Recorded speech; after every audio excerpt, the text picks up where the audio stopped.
All right, we're live. Can't review on an empty stomach. That's just dangerous. What if I get lightheaded? Yeah, sitting there.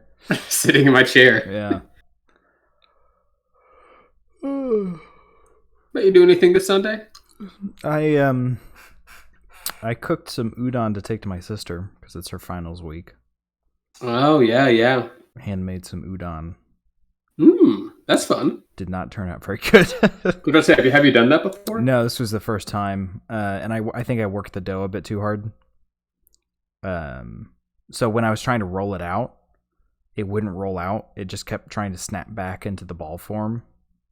Is that back to reality? Yeah, so I rolled it. I didn't. I worked it too much. Well, now you know. Next time you make udon, you'll take that into account. Yeah, because it's just flour, water, and salt. That's all it takes. You got noodles. Mm-hmm. Yeah, hopefully your sister has a good finals. Yeah, and I got some instant dashi as well. The Japanese soup. It tastes interesting. So interesting that I made sure to bring her some generic ramen packets and said, "Hey, if you don't like the soup, just drain out the noodles and then use this."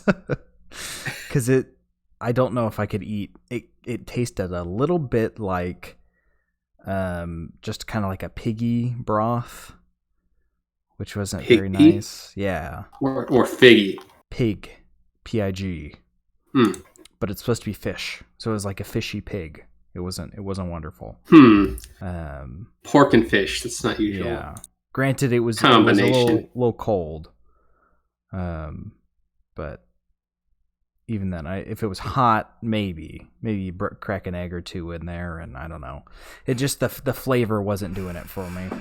But maybe she likes it. I don't know. She was excited to try it at least.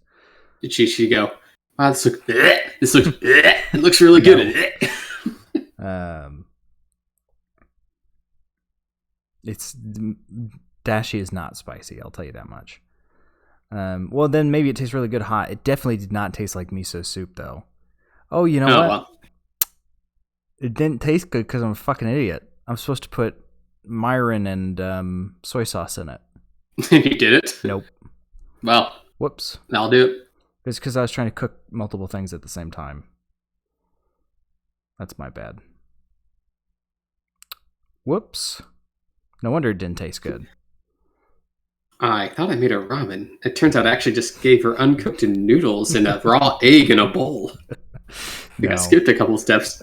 I'll get it right next time. This is a learning experience. Hey, that's cooking, right? Make mistakes, do it again, make it better. And I also bought green onions to go with it, too, and I forgot to take them with me. And I took it over to her. Well, I'm sure she recognized and appreciated the favor anyways. Yeah, she was just hyped about the noodles. I'm like, they're not very good noodles. But she was excited to try them. Oh, you're your own harshest critic. They're not good, Cooper. They're very, very tough and chewy and very salty because it's 10 grams of salt. You bleed for your cooking. You've literally gotten stitches because of your cooking. I was making box macaroni and cheese that time. Technically counts as cooking. I don't even know. I wasn't even doing that. I was making a frozen pizza. I was just putting away my dishes. It still technically kind of counts. Yeah. So, but now I know. And I remember now there's actually other ingredients because I was just trying to do it really quickly before because I was like, okay, I've got a little bit of time here. I'll finish this up, take it over to her, get back, review the album, and then there was a stream I wanted to catch at 3. So I was kind of hurrying to get back by that point. Obviously, I forgot fucking 7 things in between here and then. Oh, well. What about you, Coop? Did you have it was a good successful day. Sunday? Yeah, it was fun. Me and some friends, we got some hot pot, some bubble tea, played some Smash. Good day all around. Very nice. It's the first time I've had hot pot since I had it with you that one time. I'm sure you remember. Yeah, the time that we found bugs in it. Yeah, that's why I haven't had it in a while. Yeah, I'm not too keen, honestly. Still, this one was much better. It had me paranoid. I was looking through everything, but it was a legit place. Yeah, something about the restaurants there at Purdue that they just fail health code violations. They failed the health code quite a lot. Because college people don't have any standards in food. Yeah, I'm sure Jonah would still want to eat there. It's free protein. Yeah, that's what I think that's what he said when we got it. But yeah, good day. That's good. I made chicken tikka masala. Got that cooling upstairs right now. Went a bit freestyle with it. Called for half a cup of half and half. I bought the smallest bowl that I had and just dumped the whole thing in there because otherwise I'm just going to, waste it. So I might as well. You don't just drink half and half in the morning to get you going? No, I can't say I do. Especially since one time I bought whole milk for something and I had some of that on my cereal and my stomach was not happy about that. Lord. I was brought up on skim milk, so. You're basically lactose intolerant. No, I eat as much cheese as I want. Mm-hmm. And I can drink milkshakes just fine. It's just that concentrated lactose. Can't handle that. Yeah, you're slightly intolerant to lactose. Yeah. It only affects me if I drink it straight, though. Luckily, if you have it in some sort of alcoholic beverage, then you're completely unaffected. That's true. Yeah, I'm fine with grasshoppers and the whatever that stuff Matt had was. Although it might be worse now since I've been using plant milk more. That's something you can lose your tolerance to. That's why I eat a pound of cheese every day to make sure that I'm in tip-top condition. I mean, I do go through a lot of cheese, but milk not so much. I did buy milk this week because I was like, I want proper mac and cheese. It tastes kind of weird with the plant milk. The almond milk has a bit of a weird flavor to it that it imparts to the mac and cheese. That's true. I find if you just have some bread or some toast on the side, it usually gets rid of it. Wait a second. Speaking of milk toast, we have an album to review this week, Sam. Oh, yeah. This is going to be a quick one, I get the feeling. Anyway, hello, everyone, and welcome back to the Audio Shop podcast. Merry almost Christmas time. Yeah, well, it is the season. It's December. Yeah. Christmas is but 2 weeks away. Yeah. So we thought we'd do a Christmas album, which seemed at the time to be a stroke of genius. It makes sense. It's the season. However, upon listening, I realized I've heard all of these songs so many times. But have you heard these takes? Yes. Bublé played. This album came out in 2011. Bublé played a lot. Yeah, we're reviewing Christmas by Michael Bublé. It is the album's 10-year anniversary. Yeah. And we decided to hit up a quintessential modern Christmas album. Because I feel like it's every artist's goal in life to get either a Christmas album or a Christmas song that they wrote, in the yearly rotation. Mm-hmm. If you can get that, you're basically set for life. Mm-hmm. Oh, yeah. You'll get killings and royalties. Imagine how much Mariah Carey makes. Oh, we'll get to that later. Oh, you know how much she makes. I do. Oh my! I noticed. I'll get to it in a bit, but I was starting to write, and I'm like, man, what did Cooper put? And I scrolled down, and it's just blocks of text from Wikipedia. I'm like, oh, okay. So I don't have to feel bad about not writing. These songs have a lot of history, obviously. Yeah. But of course, we're not talking about them yet. We're talking about Michael Stephen Bublé. Born in 1975, he's a Canadian singer-songwriter. Who kind of broke onto the scene with his 2005 album, It's Time. Into the Billboard 200, making some waves. Then, of course, he really made it in 2011. We released this holiday album, Christmas, which was in first place on the Billboard 200 for 4 weeks in a row in 2011 and in the first week in 2012. It actually lasted into January. That's kind of weird. Yes. And Bublé's he sold very well, 75 million copies, records worldwide. He's got Grammys, he's got Junos. He's a dual citizen in Canada and Italy. I found not really relevant, but just thought that was interesting. But Christmas, his seventh studio album, was released on October 21st, 2011, and in Ireland, and then worldwide later. And it was number one for 5 weeks straight. It's sold more than 12 million copies worldwide. So it's one of the best-selling albums of the century. And just couldn't quit with this album. It's the gift that keeps on giving from Bublé's bank account. Yeah, for real. It's like I said, if you can make a successful Christmas album, you can basically retire. You're done. You did it.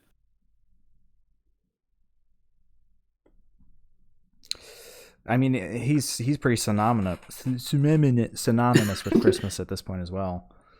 This is probably one of the heavier albums on rotation during Christmas time. It's basically become like the quintessential modern Christmas album. Mm-hmm. Or the 21st century. I'll point out, quite a few songs on here are just a worse version of a better song elsewhere. Yeah, and we'll get to that, but... Because Bublé's got a very specific style, and he sticks to it. And one's a blatant rip-off of the better song, but we'll get to that. Well, let's start and dig into the album. So we'll start with track number 1. No, 1. Oh, we're mixing it up this week. Track number 1. It's beginning to look a lot like Christmas. So you'll notice that these songs, in fact, every single one of them, besides one, are Christmas standards, i.e., written by someone else, and this is now being performed by Bublé. Mm-hmm. So, if you'll indulge me, Sam, I'd like to give a little background for each song. Oh, please! This is going to be the longest part of the reviews, Cooper. So go ahead. Yes. Well, this is beginning to look like Christmas, written in 1951 by Meredith Willson. It's been recorded over and over again, and it's basically just like a Christmas standard since the 50s. Mm-hmm. They're covered by Perry Como, Bing Crosby, of course. He actually recorded a version right after the original version came out,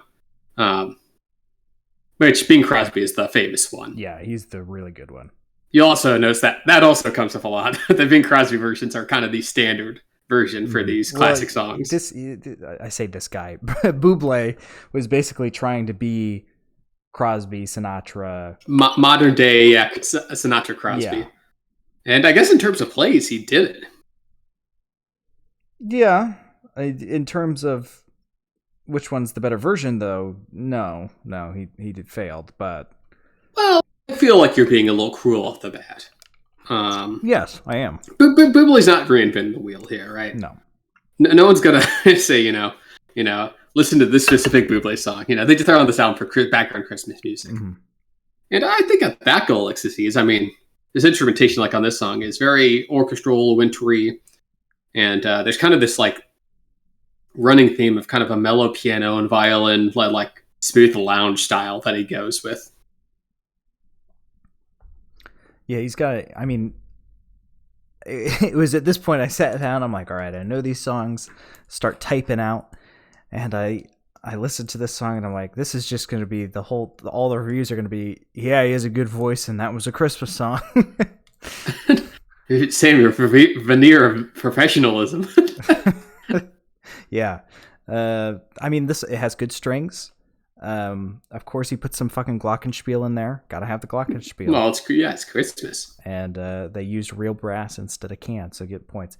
The other thought I had is, I wonder if this is the first time these songs have been heard over headphones instead of like a house or store speaker. Like ever? Yeah. Who knows? I don't know how many people have actually listened to this album front to back, actively paying attention to it.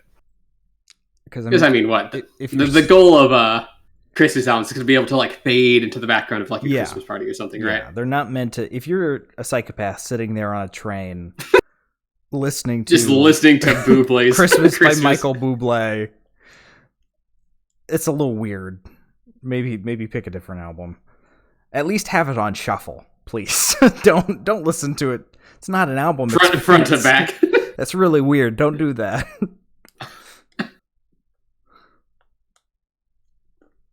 But yeah. But yeah, it's sure a Christmas song. We're definitely going to have that a little bit for this album. Which we can then move on to track number 2 here. Santa Claus is Coming to Town. No, Cooper, it's not coming to town. It's coming to town. Coming with an apostrophe. Yeah. Written by J. Fred Coots and Haven Gillespie. Recorded all the way back in 1934. Very popular, obviously. All of these are standards. Famously recorded by Bing Crosby. Better version. But also, yeah, Andrew Sisters, Bruce Springsteen has a version of this somewhere. Yeah, fuck that guy. Mariah Carey, Frank Sinatra. So this has been covered by a lot of big names. And this is definitely one of those versions. It certainly is that Christmas song. I mean, Bublé kind of approaches it with kind of this like mixture of like a lounge and like big band style approach, the big band does fit it very well. And which I think is nice. It like punctuates the more mellow sections of the song. I mean, it's got some fantastic brass work. And it's kind of got a bit of a swing style to it as well. You have to give points to Bublé for, letting the instrumentation breathe on this song. Cooper, so you got a second there. What do you mean? I'm just talking. Yeah. You don't have anything in your mouth. No, I just always talk like this, Sam. Mm-hmm. Is this the episode where we give up? What do you mean? Right, screw it. Whatever, it's Bublé. No, I'm just joking. I did. I did not write a lot for this one. It was very hard to take it seriously, Cooper. I will admit. Especially when I'm just listening to worse versions of better songs, you know? Well, I'm not sure if this song's worse. Yeah, I personally, most of these songs, Bing Crosby did them better, and a few of them, which we'll get to, there's a very definitive version of the song, which it just, if you're comparing them together, which is a pretty fair comparison, it just every single time it loses, right? Because there's the definitive version, and it's not this one. So, that's true. But I don't think it's not like for lack of trying. No. He's got a fantastic voice. The songs are composed very well. It's just Christmas music is one of those things that we listen, like, I can't name other songs that people listen to from like the 40s, but Christmas music is one of those things. It's like, oh, you got to listen to that one because that's the good one, right? Christmas music is a very generational kind of like better with age type thing, I guess. Exactly, yeah. And people listen to it because that's what they listened to when they were kids, and their parents listened to it because that's what they listened to when they were kids. And, it just keeps going back and back and back. Bublé is one of those things that you put on at the office party, right? Just because it's 2011 and CDs are still a thing, so you just pop the CD in. Or maybe he's wormed his way onto a Spotify Christmas playlist these days. Oh, he's definitely got that. Yeah. He definitely is pulling in the Spotify numbers. Jump to track number 3. If you're ready. Yes, Cooper. Track number 3, Jingle Bells, featuring the Pupanini sisters? Sure, we'll say it's that. Pupanini. This is one of the most egregious ripoffs on the album. Ripoff of? Bing Crosby. It definitely has a more throwback vibe for it, especially with the, backing, sisters singing in. Yeah, it's almost... He just took it and is like, I'm going to do that again. Because, traditionally Jingle Bells is not performed in the style of Bing Crosby. that was his twist to it, right? And it became a big hit because of it. And then Bublé came along and was like, you know what? I'm just going to remake your song. And then he did. This was the song I realized he's probably a jackass in real life. Bublé? Yeah. What? I don't want to say anything about that guy just based on the fact that, he obviously wanted to imitate like Frank Sinatra and Bing Crosby on these albums. No, it's the fact that he's ripping the song directly. Maybe he's a great guy, but my gut is saying that he's a jackass. Just because he made a slightly derivative version of Jingle Bells? Yes. Hard man to please. Listen, for some reason, Christmas music makes me angry. I don't know why. Bah humbug to you, Sam. No, No, Cooper, you misunderstand. Listening to worse versions of Christmas songs I like makes me angry. Well, this song was written back in 1857, Sam. Not many people are listening to songs from the 50s, much less the 1850s. That's very true. So, I guess there's only so much you can do with that original composition. Well, yeah, that's what I'm saying. Bing Crosby put his own spin on it from the original. Well, it's possibly he even ripped it off. I don't know. But Bublé definitely ripped it off from Crosby, I can tell you that much. Yeah, definitely was going for that kind of swingers-esque style. How about we go to the next song then? Track number 4, White Christmas, with Shania Twain. This is the worst case of just ripping off the better song. Yeah, this one I'm actually more in agreement with. This is pretty bad. Like, he literally, I don't know if it's a sample or if he got people to re-record it, but it's just the Drifters' White Christmas ripped directly, even with the the actual audio. Yeah. He was too cowardly to even put it in both ears. He tried to sneak it into just one on the right. See, this is why I'm thinking my gut was right about him being a jackass, Cooper. What if Bublé ate your udon noodles and they were a little hard and he thought you were a jackass because of that? Well, why is he eating my noodles? I gave those to my sister. Clearly, he stole them. I don't know. Maybe they're hanging out. I don't know. Bublé and your sister are friends. Well, I'd hope she'd hang out with better crowd. Wow. That's hurtful to Bublé. I'm sure he's crying in his piles of Christmas money right now. Yeah, exactly. I'm sure he's really getting hurt up by these two jackasses on the internet insulting him as he cries in his multi-million-dollar mansion. Anyways, this song originally produced for a film, fun fact, back in 1942. Really? Holiday Inn. And then, of course, the most famous version is the one sung by Bing Crosby. Well, yeah, that's true. But to me, the Drifters version is the good one. Did you know, in terms of physical media, Bing Crosby's version of White Christmas is the best-selling single of all time? I believe it. He does a fantastic job on that song. 50 million copies. That's a lot. That's a lot. And that's one where there's two definitive, because there's Bing Crosby, but the Drifters, come on.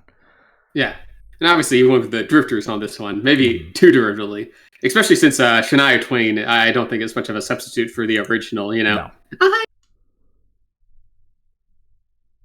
No, absolutely not. It's just like this is one of those things where it's like, okay, you can kind of get away with the Jingle Bells. It's like, yeah, it's you're ripping off Bing Crosby directly, but you put a little bit of difference. No one did White Christmas like the Drifters until the Drifters, and then you're just ripping exactly what they did. It's just just go listen to the Drifters. Like, come doing on. a Christmas standard is like, you have to decide whether you're gonna be like derivative, like this version is, or if you're gonna take some sort of like bold new direction that people will not like, and inevitably. Well, you say that, Cooper, but that's how you get the new definitive version, right? Exactly. Like when the Drifters were recording their version, I'm sure people thought they were fucking crazy.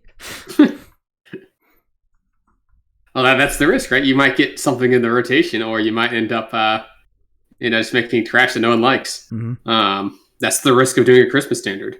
And Bublé obviously played it safe on this one. Which at that point, it's like, why not just listen to the Drifters? Yeah. This is the point Crosby, that for that matter. Checked out when he just put a Drifter song. I was like, okay, well, clearly he's not trying, so I'm not going to try in my review of your album, Michael. I mean, the production's clean. It is. It's very clean. It's like, it's like the highest production karaoke of all time. Mm-hmm. Yeah, that's a very good way to put it. Speaking of which, next song, track number 5, All I Want for Christmas Is You. Now, this is probably the newest Christmas standard out of all of them, right? It is, yeah. Mariah Carey. I will say, as a preface, I fucking hate this song. Not his version of it, just in general. I don't know why. I just really hate it. Well, probably saturation. Probably, because it's one of the most played Christmas songs. I also worked at a grocery store. During the holiday season many times. Like, I'd come back from college and then I'd go work at the grocery store. So that's probably where my hatred for this song comes from. Now, Sam, I got 2 questions for you. When do you think the original Mariah Carey version came out? And how much money do you think it's made in royalties since its release? Oh, God. I'm usually pretty good with these money questions. It came out probably, this was 2011. She probably released hers in 2002. And then money. I mean, give me at least a base here. Am I talking millions? Am I talking billions? You're talking millions. Millions. Okay, she's probably made at least 470 million. Ooh, I think you had to overestimate the royalties. She made 60 million in royalties. Oh, yeah, I severely overestimated. And you're also way off with the time, too. You said 2002. Mm-hmm. This came out in 1994. Oh, wow. Okay, so it's older than I thought. Yeah. It feels so modern. It's so all-encompassing. It's like a memory hole. It just absorbs everything. Yeah. To be alive before Mariah Carey's All I Want for Christmas. Yeah, we were born into a post-Mariah Carey world. Yeah. Those heady days when you didn't have to listen to this song. Well, I mean, to be fair, Bublé puts his own take on it. It's kind of a more orchestral and dramatic version of the song than Mariah Carey's kind of more poppy and carefree version. I honestly prefer this version, but the way I put it here is, I like this difference in style, but frosting on a shit cake doesn't hide the fact that the cake is shit. Well, I just feel like if you've been eating cake for the last 18 years of your life, yeah, you start to get tired of cake. Yeah. Yeah. I personally, this is one good. This is much better version than the original, but I hate the fucking original, so I don't like this one too. Well, you're gonna keep hearing it. Bing Crosby's been played for 80 years, and this one's gonna be played for 80 years as well. I like Bing Crosby. I can live with those ones. This one I cannot live with. Imagine being someone who hated the Bing Crosby version. You're born in 1960. That's gotta suck. Every Christmas, your soul gets whittled away a little bit more. Like in 1958, Bing Crosby spat in your soup, and you're like, I hate that guy. Good thing I never have to see him again. And then every year, jump into track number 6, Holly Jolly Christmas. Excuse me. Another Christmas classic. One of the most performed of all times, in terms of Christmas songs. Mm-hmm. I guess this is more to Bublé speed, kind of the lounge feel to a classic Christmas song. Mm-hmm. But yeah, it definitely. I'm not sure how much to add onto this one. Yeah, it sure is Christmas song. Go listen to the Bing Crosby version instead of this one. That's all. That's what I'm gonna say for every single one of these. Except for track number 7, if you're ready to. Oh yes, don't really have anything to say. Holly Jolly. This one's not a substitute. In fact, it's an enhancer, if anything. Track number 7, Santa Baby. You're saying this is an enhancement? Well, in terms of I guess if songs can be funny, right? Mm-hmm. So I think this song's pretty funny. Now I've got a big complaint for this one, Cooper. Oh, and what's that? He doesn't have that lustiness for Santa that the original song has. Well, that's the funny about it, because this was in 2011, Sam. Gay marriage hadn't been legalized in the United States yet, and Bublé, he can do a tongue-in-cheek version of the Eartha Kitt original, 1953 original, Santa Baby, which is very, flirty, tongue-in-cheek, playful song about a woman, kind of seducing Santa for presents, basically, right? Mm-hmm. No. Bublé's got a big case of the not gays. Yeah. He's just friends with Santa. They're buddies. They're doing each other a favor. Be gay for one goddamn song, Bublé. You'll live. I mean, frankly, a part of me thinks it would have been better if he just stuck to the original lyrics, Mm-hmm. But it's also funnier the fact that he's like called Santa like dude, like Santa Pally, Santa Poppy, which is the laziest pronunciation I've ever heard. I mean, he switches daddy to Poppy, which I'm not sure if that's better or worse. I maybe at the time it was, but now I don't know. It's got weird connotations. But it's just it's not better than the Eartha Kitt version. No, but it made me. I was listening to this. And I'm like, why is the original song so fucking horny? Why do we listen to somebody wanting to fuck Santa every Christmas? Why is this a Christmas standard? Because it's funny. I mean, I guess so. Would you like another boring song about like just one asking Santa for presents? It's a spin. Yeah. I mean, especially for a song that came out in the 50s, right? True. We didn't get a version was ahead of the curve. Singing "I Saw Mommy Kissing Santa Claus." We didn't get that. That's true. No, in his version, he's kissing. He's kissing Mommy. Santa saw me kissing. Because I like to kiss women. Okay, Bublé, calm down. Okay, Bublé. Which also brings into question: what is Bublé's relationship to Santa in this song? Yeah, like a skeezy cousin that's like mooching off of him. Yeah, because in the original it's seduction, and then this one he's just like Santa buddy. It's like what? Give me a car. I'll let you know, Cooper. If you ever call me asking for a car, I'll laugh and then hang up. No, that's completely fair. At least try to seduce me before asking for a car. I'll at least put some thought into it at that point then, instead of just laughing. But enough with this song. Eartha Kitt version's better. Yeah. On to track number 8. Have Yourself a Merry Little Christmas. 1943 track. Famously performed by Frank Sinatra. Mm-hmm. Go listen to that one instead of this one. I mean, it's standard at this point. This was when I scrolled down to see what you were writing and just saw the blocks of Wikipedia. I'm like, okay, I don't feel bad. Oh, they have a big history. Yeah, right? No, and I appreciate that, because that makes this a lot more interesting than it would be otherwise. I mean, beyond that, I mean, it's a kind of it's another loungy Christmas song. Yep.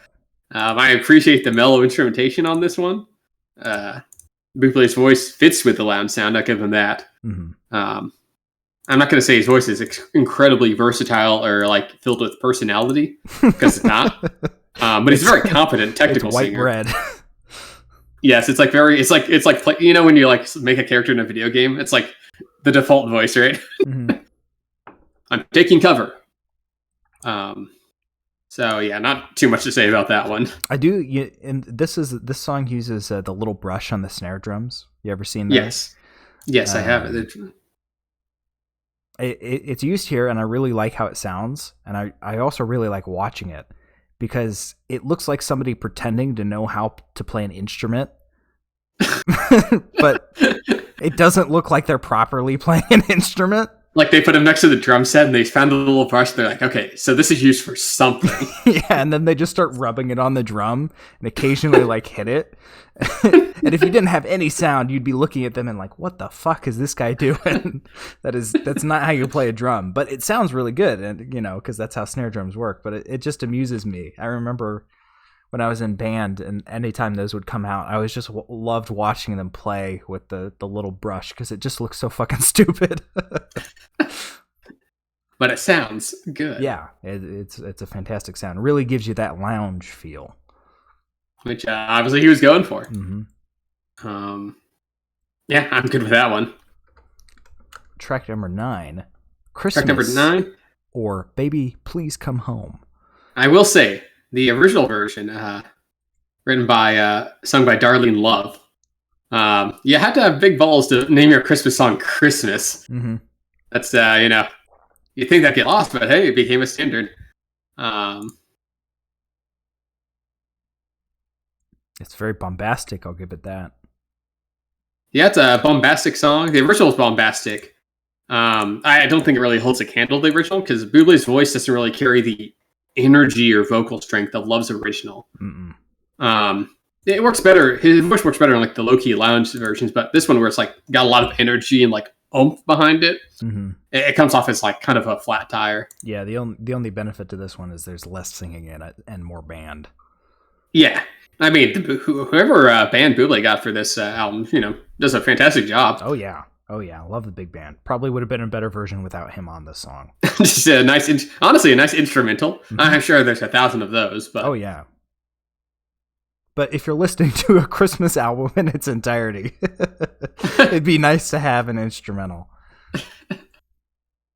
Yeah, so, not much to say on that one. No. Jumping to track number 10 then. Yes. Silent Night. Silent Night. I just realized I had the same notes for Christmas, the previous song, actually on this one.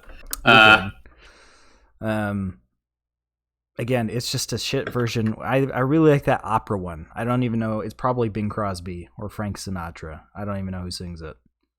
The Bing Crosby version is the most popular one. It's probably Bing Crosby then. But it always reminds me of opera for some reason when he hits the high note in quotations. It does have a rather operatic. Enough. Yeah, I mean, Silent Night's always been like a very sleepy song. It was originally, it might be the oldest song on this album, or well, close to it. 1818 by Franz Xavier Gruber. I mean, it's been covered by so many people. And, I've never been a super big fan of the song. It's just like so sleepy and like slow. I do kind of appreciate the Spanish style guitar on this version. I just think he has like his foot in both camps, right? I'd rather he like either commit just to the Spanish guitar or like a more bombastic version like the Bing Crosby. This one's like the instrumentation gets bigger, but like it never gets interesting.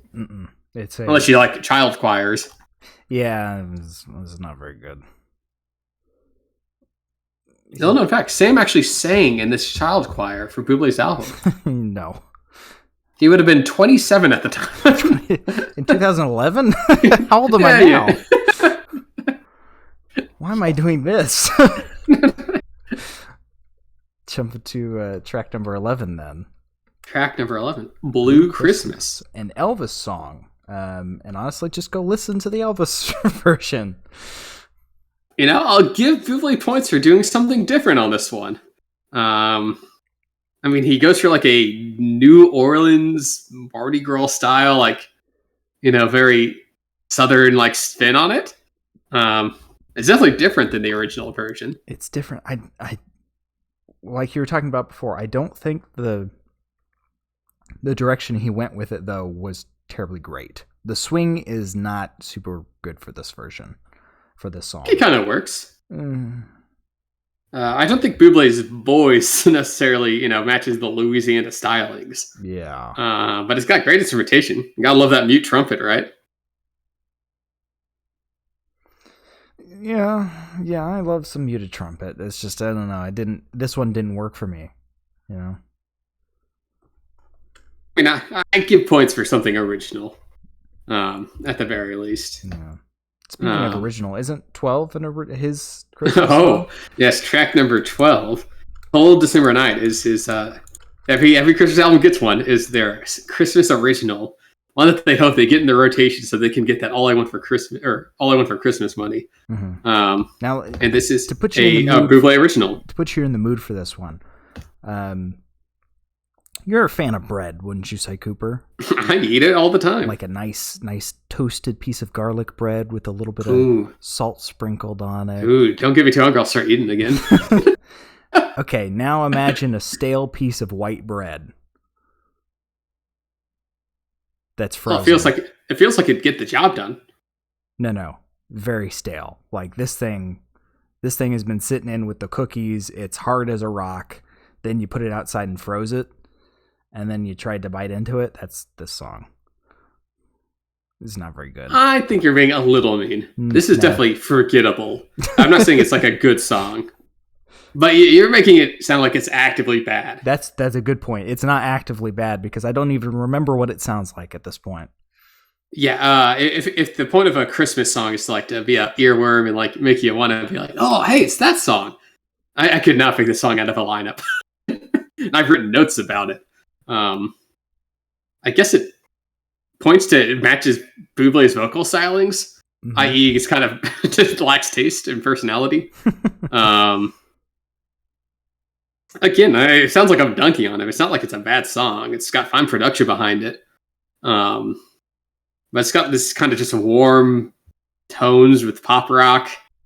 I mean, I'd rather have an album of Christmas standards than an album of whatever this is. Yeah, he did not do a very good job of writing an original Christmas song. Which is funny, because he only had to do one, right? Yeah, you'd think, what is it people like? Oh, something memorable. When you think of All I Want for Christmas Is You, Mariah Carey's really hitting it home with those vocals as much as I hate that song.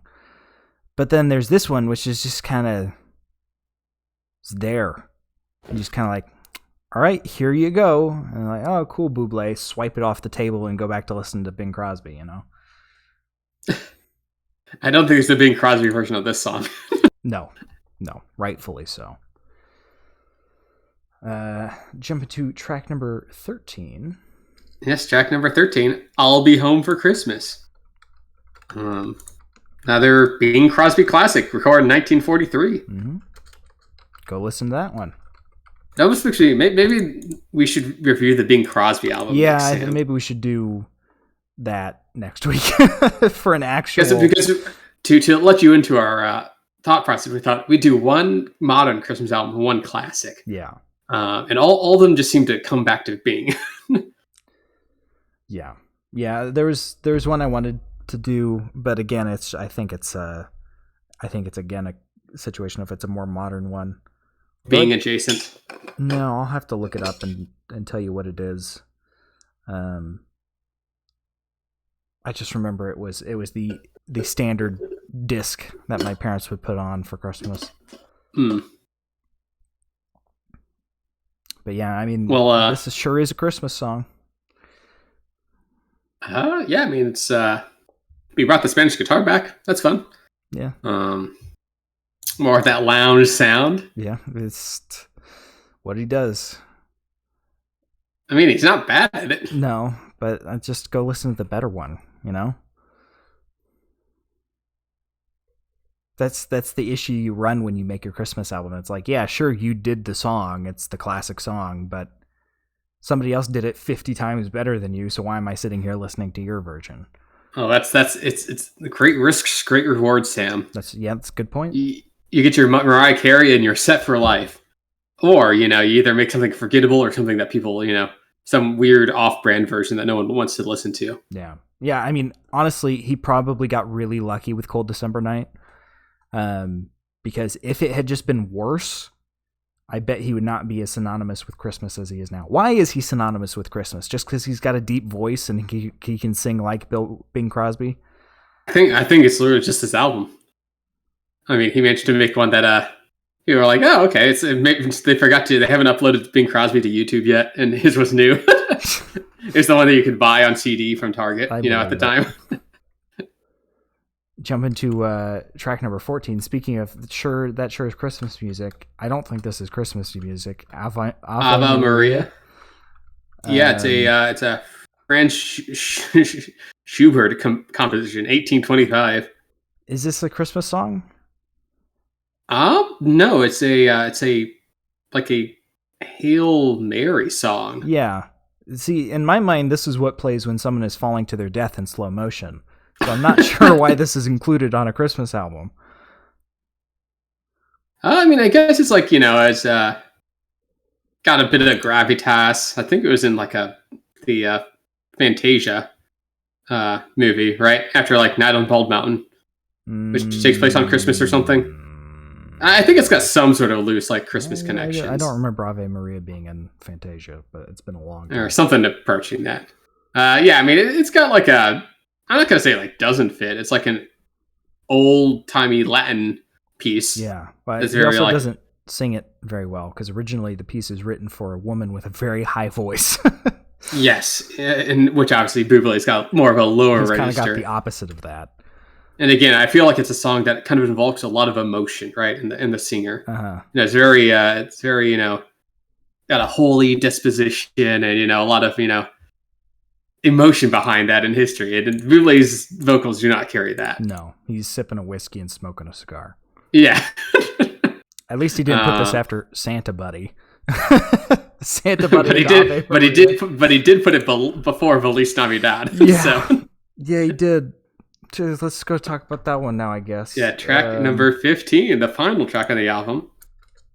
Mis Dias / Feliz Navidad. That's a good attempt at whatever that word is, but I don't know how to actually pronounce it, so I'm not going to call it. I don't speak Spanish. But Feliz Navidad, classic Christmas song written in 1970 by a Puerto Rican singer-songwriter, Jose Feliciano. It's just a very simple, heartfelt Spanish Christmas traditional song. Yeah, go listen to the good version of it. It's, again, just a case of, I mean, he gets points for the tubular bells, but other than that, the children's choir is pretty cringe. I didn't like that. Yeah, that's not a children's choir. That's actually, I looked it up. It's he sang it live in front of like a stadium audience, and that's like the recording of the audience. Oh, that's the audience. That's why it's so bad. Okay. Yeah, it's just a bunch of random people. Okay. Children's choir, stadium audience. Either way, it's pretty cringe. It's pretty cringe, bro. And I guess if you're going to end on Feliz Navidad, that's the way to make it grander. Just having a bunch of people. And it brings on a female artist, Thalia, who kind of sings mixed in there, which I guess, makes it less awkward that Canadian Michael Bublé singing for Feliz Navidad. Yeah. Yeah, it's what an album, huh? Well, we're at the end here. There's actually a secret 16th track, but I looked it up. It's basically just Michael Bublé going, "This is Michael Bublé, and I'm wishing you a Merry Christmas," and that's it. Oh boy, I'm so glad they put that on Spotify. Yeah. But yeah, that's the whole album. So Sam, what was your favorite tracks off this album? Oh, my favorite. Oh, how could I? There's so many to pick from. I didn't have one. These were all just worse versions of better songs. Like, you gotta have one of them that you enjoy listening to them more than all the others. I really didn't. I was almost, the instant it started, I tuned it out. I didn't realize I disliked him this much. I guess it's beginning to look a lot like Christmas. I'm not particularly attached to the Bing Crosby version of that.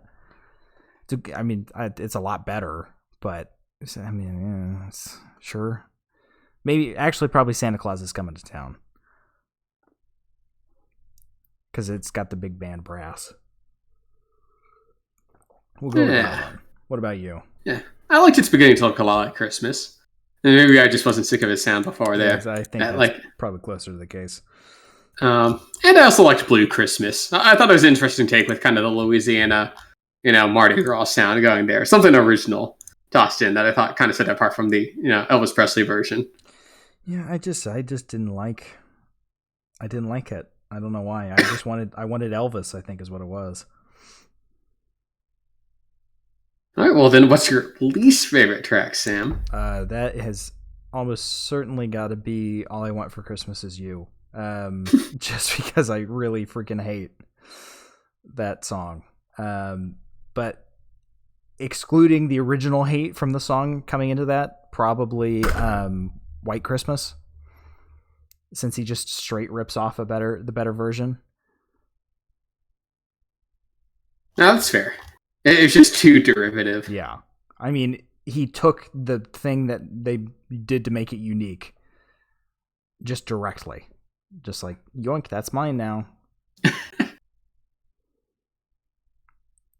Yeah, it just makes you wish you were listening to the Drifters. the Drifters version. Yeah, you? I think my least favorite is probably like, I wasn't a big fan of Silent Night. It's like way too slow of a song. And it kind of, has one foot in each door. And I also wasn't a big fan of Santa Baby. I just thought because you loved that version of Santa Baby Creeper. No, I think it's funny. I don't think it's good. I mean, that's the one. That's the biggest case of like, I wish I was listening to the original version. That's kind of what I was judging it off of. I'm like, which one would I rather be listening to the original version the most? And there's Eartha Kitt's Santa Baby. I mean, it's funny that he tried to give it the not gaze, but I'd rather he just either stuck with it or change it up more. Yeah. I think it would have been better if he went hard into the Santa, like if you read, because I swore that his version was called Santa Buddy. No, he just says that in there. But I think if he like really went hard, like I'm a straight man, I think I made it like really tongue in cheek, like I made a little bit of awareness. As it is, it's just like big nothing. Yeah. All right. Well, now that we're at the end, this is the most exciting part, Sam. It's the rating. Yeah. So I did the text I did the rating system last time, so you do it this time. Yeah, I believe. So here at the audio shop, in Sam, we love Cars. The movie. Owen Wilson, Larry the Cable Guy. Wow. The other actors, they were great in that movie. I just talked Michael Keaton is in that movie. And we've collectively, I think I've watched it about 178 times. Sam's about 178. Actually, the exact same number of times. 180 as of today. You got I haven't got my 2 in yet. I'm gonna do that after. Yeah. So like Cars, like Cars is a showroom movie. Meaning it's the tip top. It's cream of the crop. Everyone loves it, and you want to show it to everyone. It'll ruin your relationships how much you love it. And at the very bottom is Scrapyard. This is like bottom of the barrel. Now, get it away to me. Cars 2. So I'll have to ask you this, Sam. Where would you place Michael Bublé's album, Christmas? I am going to place it very firmly. And this is, we don't get a lot of these. It's an honor. It's Scrapyard. It's just shit versions of other songs. Maybe it's just because I had to sit here and listen to them all together in album format, which this is absolutely not designed to do. But I think the fact that every time a song came on, I just immediately was like, I wish I was listening to this other version of the song, is pretty indicative that it's not good, Actually, you know what? I'm going back. It's a very low used rental because we're Scrapyard's pretty. I was going to let you say your piece. I did think Scrapyard is a bit mean. Scrapyard's reserved for the really, really freaking bad. This is pretty bad, so used rental, but I wasn't actively being hurt. I think that's the qualifier. If it actively hurts you, I could tune this out. Yeah, no, I mean, I'm going to be a little more generous and give it a fixer-upper. Maybe so much as a high. I know I've been pretty mean to this album, but like this, all the music's competent. It's not like bordering on like bad. Yeah. Like in a vacuum, they're all like generally good Christmas songs. They're just it's Christmas songs. They're not in a vacuum. They exist in parallel with their older counterparts. And for the most part, these are not better than any of them. No. He does the occasional interesting thing with a couple. Toss Cold December Night in. Which frankly, I should have probably made that my least favorite song. I just forgot about it. Yeah. Just like every other time. Yeah. So yeah, I mean, I think the album achieves what it set out to do. And honestly, as much as I'm ragging on it, if one of his songs came on like in a Christmas playlist while I'm at home, because I'm going to be home for like a week for Christmas, I probably won't even bat an eye, because it'll like we were talking about before. These are made just to be on. You're not supposed to be listening terribly closely to them. Now, if you're sitting there and you hear the twinkling intro to White Christmas by Bing Crosby, your ears might perk up a little bit more and you'll pay a bit more attention to it. But these are very holiday Christmas party, just something in the background, which is fine. Muzak exists for a reason. It's just when you're sitting here listening to it in album format, and you want to be listening to the better version because you're being forced to sit here and listen to it, you know? Yeah, I mean, one of the downsides of doing a music review like this is some albums just aren't intended to be listened in the album format, even though they're released in the album format. And, you know, Christmas albums, I think, fall under that umbrella. Yeah, so I this is probably closer to a fixer-upper, but just because of the way that I've listened to it, it's used rental. But yeah, so I mean, I guess it really depends on how much you're into Christmas that, you know, you'll get your bang for your buck. Yeah. Now, if you're one of those people earlier that I talked about that's sitting there on the train into work with your earbuds in, staring at the wall, listening to Christmas by Michael Bublé front to back, that's pretty weird. Please stop doing that. I mean, imagining that, like, you sit down next to him and, like, you're like, hey, excuse me, can you scoot over a bit? You look over, he's just got like this vacant stare and this smile on his face. You look down, you see it. You poke him. His heart stopped 18 minutes ago. He just folds over. Yeah, that's this was an experience. Well, hopefully next week's a bit better. We'll see. Maybe we just can't do Christmas music. Because it's really not made to be listened to in this format. I feel like we need at least another data point to confirm that. That's true, yeah. I agree. I think we should do Bing Crosby next week. But yeah, well, that's our review for the week. I almost said month. Ooh, almost got into me. But now we move on to the spare tires, which is just whatever we've been listening to this week. Mm-hmm. Sam, what have you been listening to outside of, obviously, Michael Bublé's wonderful Christmas album? A whole lot of Over the Garden Wall. A whole lot of it. I've just been really. Sam, it's December. You can't. It's not fall anymore. You can't listen to that. It's a fall to winter experience. Which is why I'm ramming it in now, because as soon as it, you know, I could probably get away with it in January, but once we get into February, it's too late. So I've got to ramming it now. You have 4 months. Huh? You're like, I got to get into it now. It's like you can listen to it October to February. I have been, but it's just I really am. I'm into it, so I want to fully experience it, you know. And then I've been listening to a lot of a new artist, actually, Cooper. Oh, what's that? His name's Tom Cardy. Tom Cardy. Yeah. He's Wait, is he that meme channel? Yeah. He's got a vocoder. That's really good music. Like, I know I was saying that about Value Select, but this is like Value Select turned up to 11, right?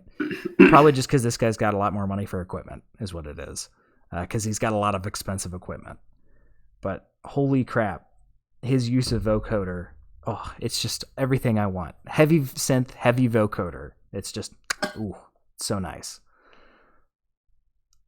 You do like your slightly gimmicky meme YouTube music, don't you? But it's so good. And honestly, Mixed Messages is a very, very quality song. The second half of the song might be about the man punching his girlfriend's father in the dick multiple times, but that doesn't change the fact. It's got heart. Yeah, it doesn't change the fact that when he says sexual tension through a vocoder, it just that's what you're feeling for him. It sounds so good. I really want to get a vocoder. First, I got to learn how to play the piano, so it was baby steps. What about you, Cooper? Hold on. Yeah, he also has a Christmas song. Not quite almost Christmas time. Wow, that's quite appropriate. Yeah. It is not quite Christmas time yet. Yeah, and it's very good. It is. You should give it a listen. It's like it's a minute, or sorry, it's 3 minutes 11, but it's a very good song. It's an over 3 minute song. Oy, that's a little long for me, Sam. Now, I haven't listened to too much new music this week. More White Stripes.